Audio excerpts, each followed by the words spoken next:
This is a Fox News alert breaking right now. One of the president's people appears to be taking the fall on the water crisis in Flint, Michigan. Correspondent Kevin Corke is live tonight at the White House with the breaking details moments ago. Kevin. Brett, good evening to you. The Region 5 administrator for the EPA, that's an area that actually covers Flint, Michigan, Susan Hedman, has offered her resignation and will be leaving her post on February 1st. This as the investigation into that city's water crisis continues.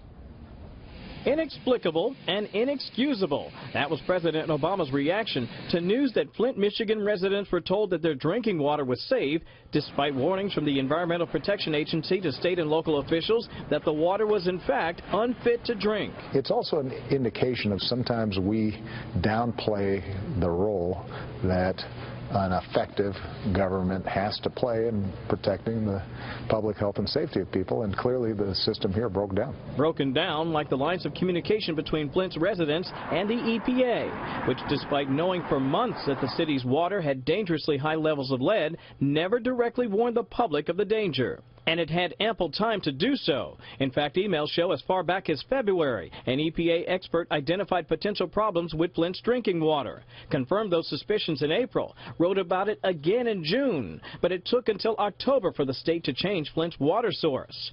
EPA's regional administrator, Susan Hedman, saw the memo back in June warning of a lack of water safety in Flint, but did nothing to warn the public. And that's what's so frustrating, because they were told, oh, it's absolutely safe and that can't hurt you.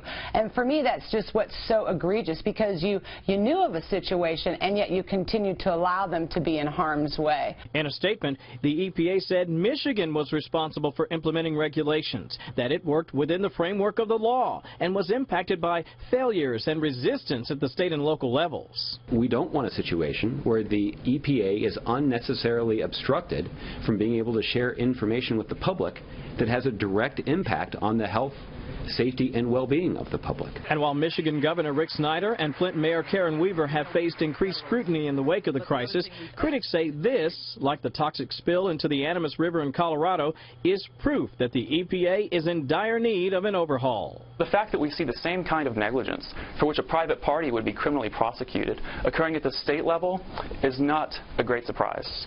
Meanwhile, Brett, the president told the mayor of Flint that her city soon would be getting more money to fix its water infrastructure, perhaps as soon as the end of next week. You may recall that was part of that bipartisan budget deal that set aside some $80 million for Michigan. Brett?